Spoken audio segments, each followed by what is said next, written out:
they ascribed spiritually.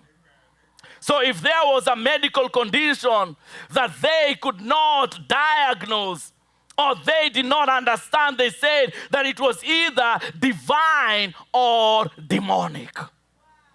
Can I teach the Bible?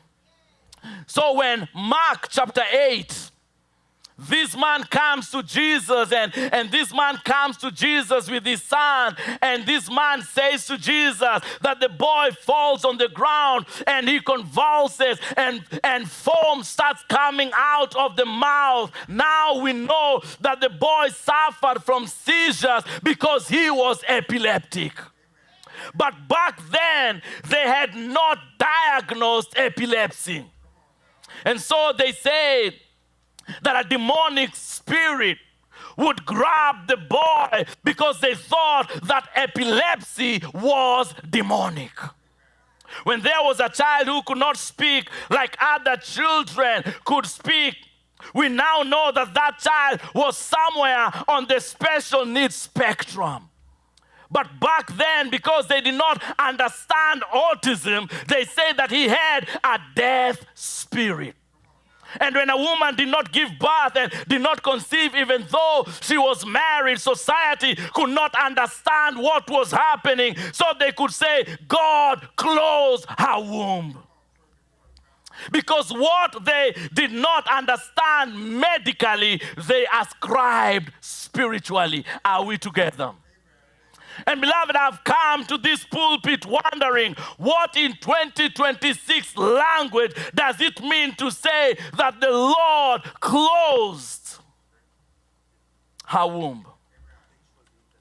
Beloved, with our enlightened selves and our scientifically involved selves, what does it mean to say that a woman's womb had been closed by the Lord? It may mean that Hannah had suffered miscarriages. To say that her womb was closed, it doesn't mean that she could not conceive. It means that she did not deliver. So maybe Hannah knows the pain of conception without delivery. That she suffered miscarriages, or even worse, multiple miscarriages. So today, with your permission, on Mother's Day, I want to acknowledge Hannah. Somebody shout Hannah. I want to acknowledge Hannah. The women who may know the joy of expectancy, but not the pain of delivery. The women who saw the sonogram but never held the baby.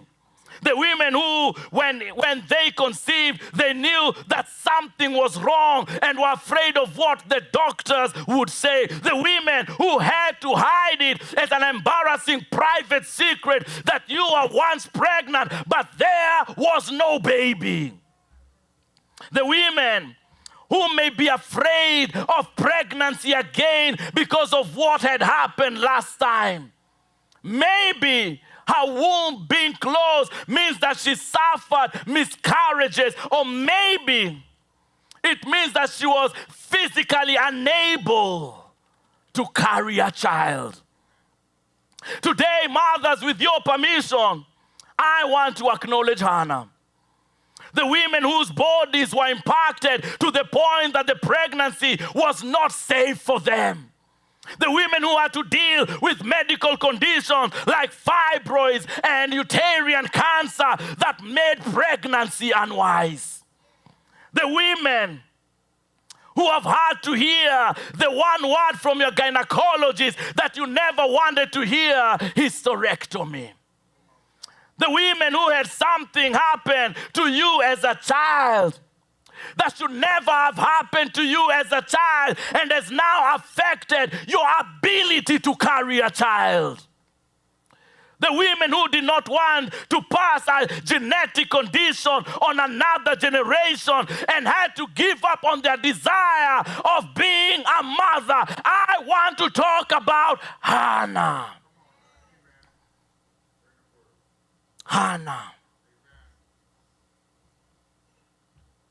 Hannah. Sister Mackenzie, if you can put that phone away, I don't know what it means for our womb to be closed.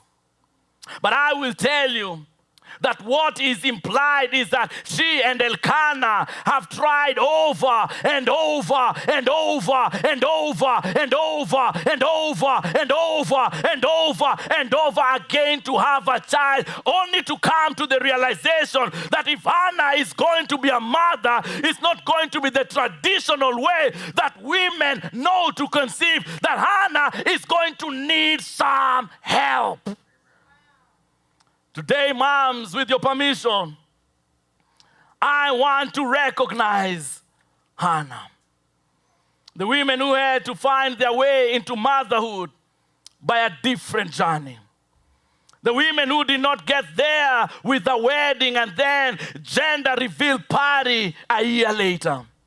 The women who know round after round after round of in vitro fertilization, hormonal shots, and freezing eggs. The women who know surrogacy or adoption. The women who found their way through another space.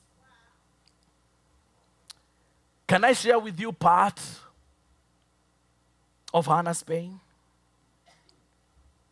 And since these are some things that the church is silent about. Because we don't understand the struggle of a woman. And it is sad that when you see committees talking about women, it is only comprising of men. And we will never understand the struggle and the pain that a woman have to go through. Part of the pain of Hannah is that she's living with a woman, Sister Caris, by the name of Peninnah. Can I tell you what Hannah means? Hannah in Hebrew literally means beautiful. Somebody shout beautiful. And Shadrach, do you know what Peninnah means in Hebrew? Peninnah. And Pastor Rupert, you can correct me if I'm wrong. Peninnah means fertile. Hannah is beautiful, but Peninnah is fertile. In Africa, we'll say fertile. Elkanah loves Hannah because she is beautiful. But he marries Peninnah out of necessity because he cannot get from Hannah what he needs to continue his legacy.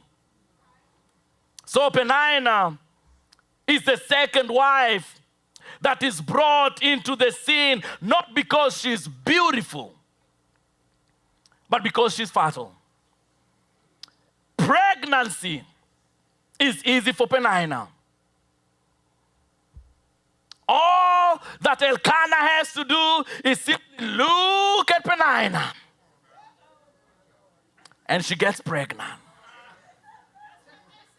Because Peninnah is just fertile. And part of Hannah's pain is that she is in proximity with Peninnah and has to live day in and day out with a woman who does easily what she cannot do.